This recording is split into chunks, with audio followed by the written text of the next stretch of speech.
welcome to the latest edition of the Rest is Motorsport podcast. We are your hosts. I'm Aurélie Donzelot and... I'm Lindsay Orridge, and it actually is sunny today, not like every other day that we've recorded this. Ooh, ooh. Yeah, finally. Don't think it's going to stay long, but we are obsessed with the weather being British / also British. Living in England. Yeah. How are you? I'm all right. It's Silverstone been and gone. Didn't need to go. Ended up being dragged into it. Standard every year. But I didn't really have to do much. It was just to see people, so that was quite nice. And then that's nice. Yeah, got to see a few nice people over the weekend that I haven't seen for ages. So that was good. And yeah, survived. Good. Well, you know my favourite saying. I'm going to do a t-shirt at some point, but it's have you been Silverstoned? Or I've been Silverstoned. I've been saying it for years. I'm going to do a t-shirt like that at some point, definitely. And it's purely for people who work it. I'm sorry. Because if you're a fan, you could have been Silverstoned, but hopefully you're having a better time. But yeah, it's the home race. It takes a toll on people, that's for sure. But I did go. And I was working for the very best reasons. And I again, if I'm going to do the British Grand Prix, knowing how big and tiring it is, I tend to pick the clients very carefully. And this year, I was working, again, same as last year, for Race Against Dementia, which is Sir Jackie Stewart's charity, trying to find a cure and prevention for dementia, which is affecting pretty much one person in every family, unfortunately.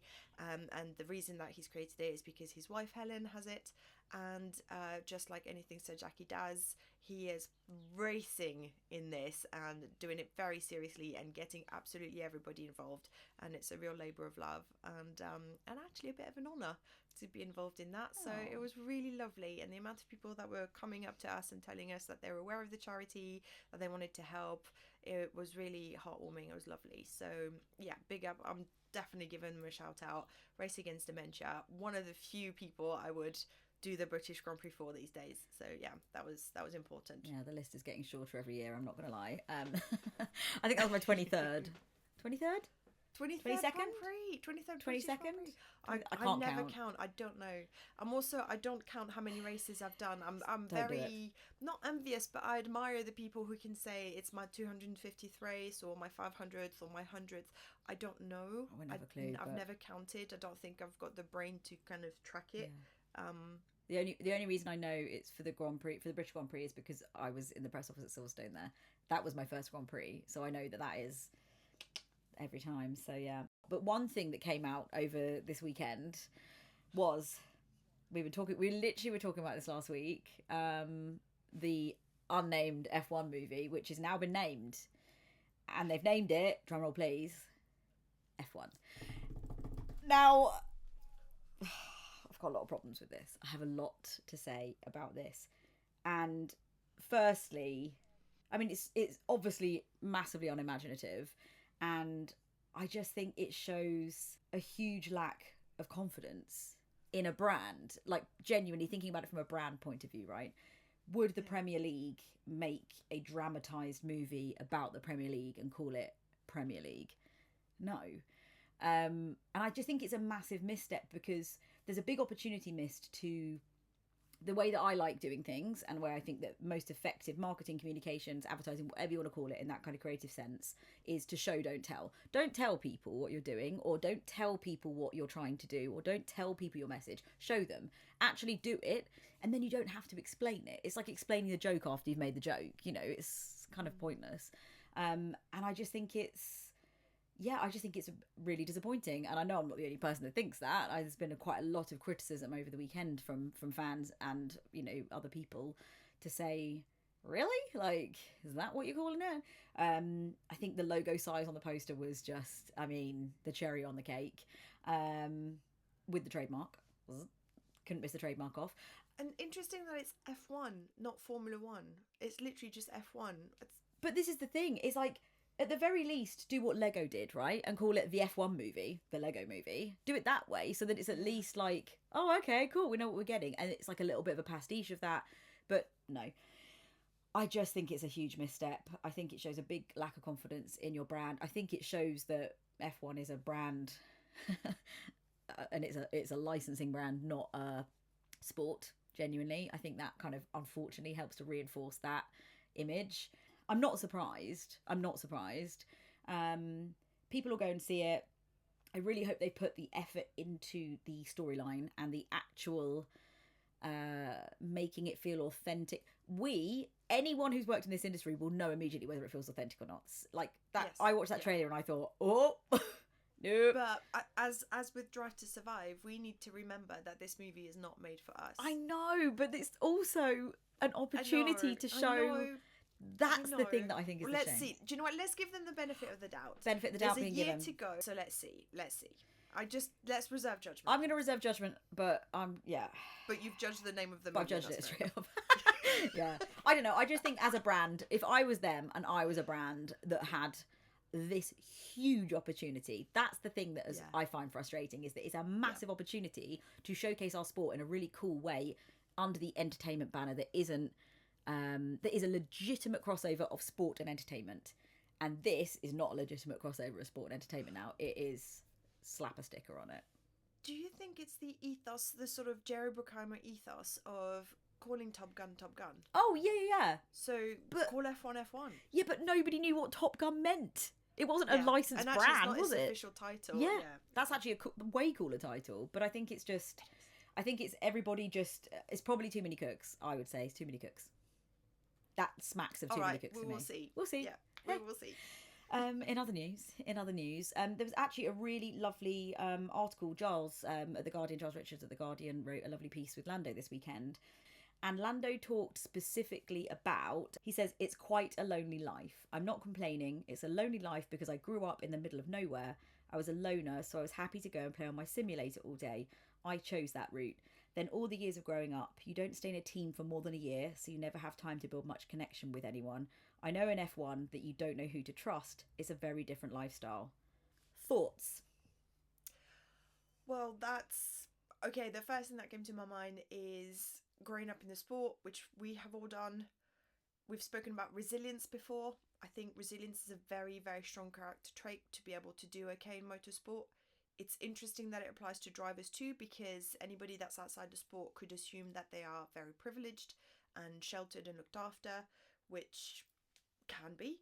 But it sounds like we all share a common experience, which is we are on the road a lot. It's a lot like acting, having spoken about movies, it's a lot like actors, where you are away from home a lot for long periods of times, and you are going from team to team. If you're an employee of a team, the likelihood you're probably going to stay there quite some time. But drivers are subject to contracts. They'll do, the longest drivers have done is probably Lewis Hamilton and Mercedes, and look how big a deal it is that, as it's about to end.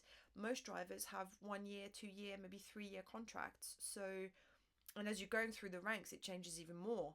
So, and a lot as well, if you're not a British driver, you'll often, especially if you're not from Europe, you'll often leave your home and go race in Europe, and you'll leave your parents at like 16, 17, and not everybody can go with you. You're often sort of just trusted, to just be within the system and be okay.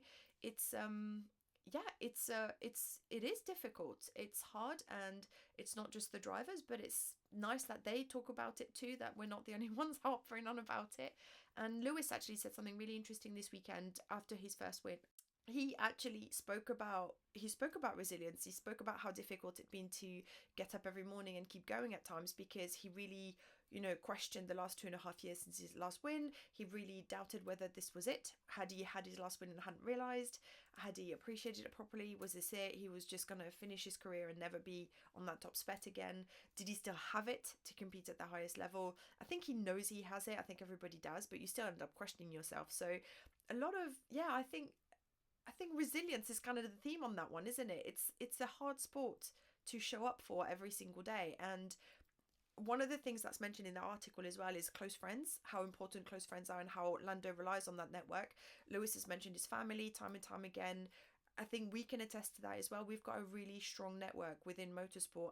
By default anyway, we've lived in motorsport for so long that your friends kind of just are within the sport, whether you want to or not. But we rely on our girlfriends, on the boys around us, on, they become your family. And I would not be in the sport still if it wasn't for all our friends. No. That's for sure. Same. Yeah, it's a massive cliche to say, but it's family. And I know that that isn't Yeah. the case for everybody. I'm sure there are people who are just like, it's a job or whatever. But no, the people that I have around me, including you, obviously, and our lovely sort of small, sort of close friendship group, and then that wider group that is so funny. We have that Yeah. sort of core daily kind of group who everyone kind of pretty much knows whether that person's, what they're up to every day or where they are or how they're doing. And we all check in with each other. But also that wider group of towards the beginning or the end of the season where we all get together and there's that wider group. You're like, oh my God, I've literally walked past you in the paddock 3 times this year and I've not seen you. But I think it's easy to look from the outside. And again, I don't think this is specific to motorsport. I think it is for any kind of sport or anything that means that you're on the road a lot, but particularly for Formula One, where you are the circus, where you are literally out for 6 months of the year if you're in a team and you're going to every race. It's really important to have someone that you can just be like, I'm really struggling today and here's why I'm struggling and I need a hug, or I need this, or I just need some help, or if someone else is struggling, that you can offer that to someone else. I think it's quite nice that we have a really lovely group where it's very rare that all 4 of us out of that core group are all struggling at the same time, or if we are, we can all laugh about it and support each other, but there's always someone that can be like, I got you, don't worry, I got you. So yeah, it's difficult. And I do think I think the lonely thing I think is really like relatable, really relatable. Yeah, it's you can have a support network, and like my mum and dad are my support network, my sister is, but they don't understand what racing is. They don't come to races, they don't see the hard side of it. And it's very hard to complain about something when you're working in motorsport to somebody who doesn't get it, because they'll be like, but your life's amazing.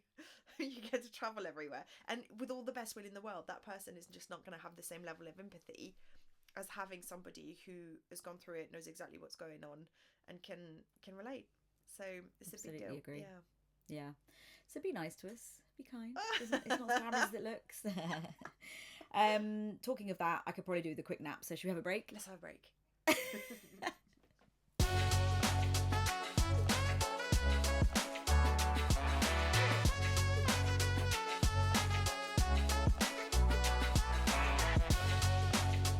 Okay, we are back, and something else that caught my eye, and we'll link to this as well because this is super interesting.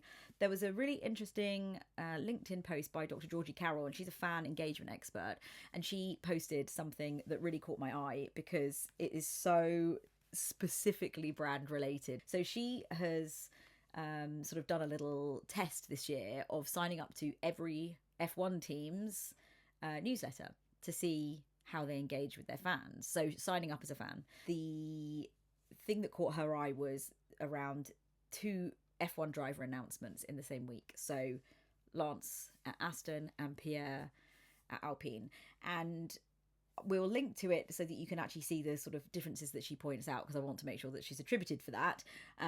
But the interesting thing that she came across was that some teams actually have not sent any emails whatsoever to the people who have signed up to their newsletter for the whole year, and it's July, which again I'm not particularly surprised about, because I think a lot of the time it's like, well, we feel like we have to do it but we don't know what to do with it. And also there are some teams who have such limited resource that they're probably struggling to actually find the right person to write it. And again, it doesn't surprise me that Aston Martin won this battle of the driver announcements, because they have a very strong brand backed by a manufacturer who has an incredibly strong brand, and that just immediately helps with all of your brand identity and all of your communication, tone of voice and those sorts of things, which filter down into these sorts of things. So super interesting. And I think the way that brands and teams engage with fans is really interesting, in the sense that some of them do it so much better than others. Obviously, I work quite a bit with McLaren at the moment, and I think they do a great job of engaging their fans. They have a campaign that's called Fans Like No Other. They actually score quite highly on the kind of fan response index in terms of how many fans you have of that team, which is more than Ferrari, which is always been, they nipped in above Ferrari. I think it was a couple of years ago.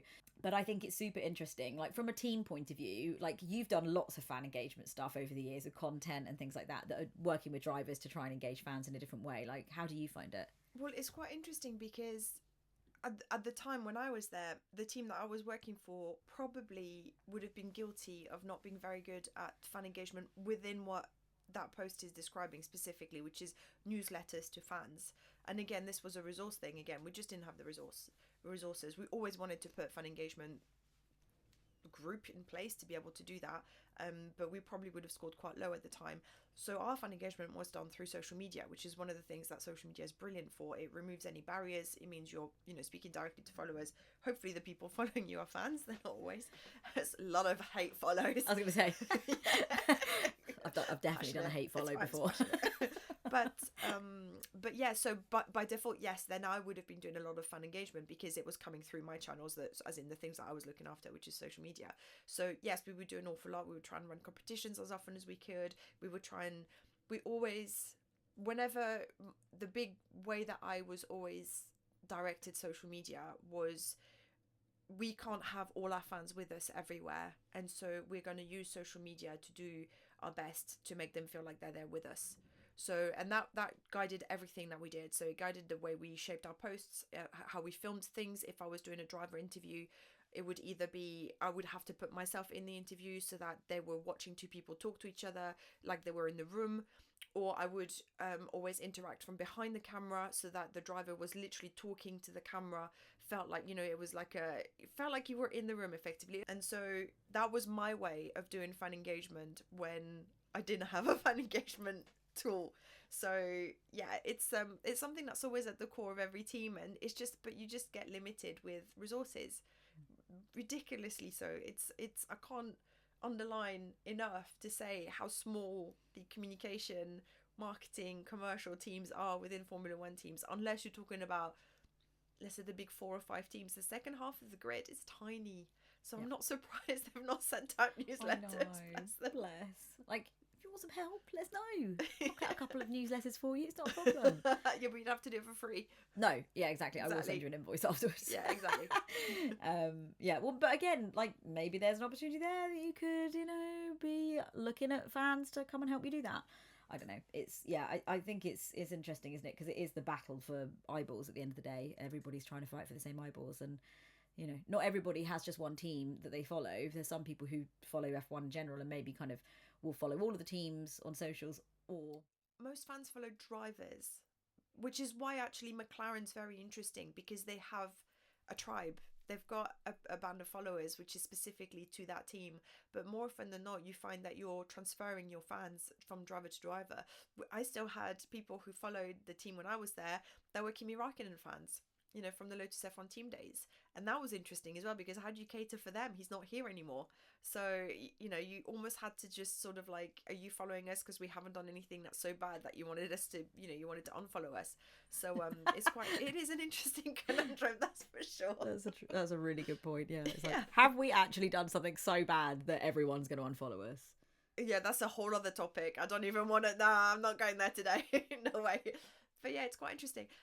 And just to go back to what you initially said, for anyone that's not actually seeing the post and that's just listening, what was specifically good about the Aston Martin driver announcement that's being recognised in this instance? It's exactly what you were saying. It was that it was personal from Lance. It was as if Lance had written the email, right? So it was like, hey, Aurelie, I just wanted to let you know something ahead of this weekend's Grand Prix, that I will be staying with the team, and here's how I feel about it. It was done really, really nicely, whereas Pierre's one was done, and obviously she was just comparing these two because they're the ones that came out pretty much in the same week. His was very corporate. It was like, Pierre Gasly resigns, and it was a very blah, little quote that they had from him, which could have been written. I mean, I could have probably written it for him, and I've never worked with the guy.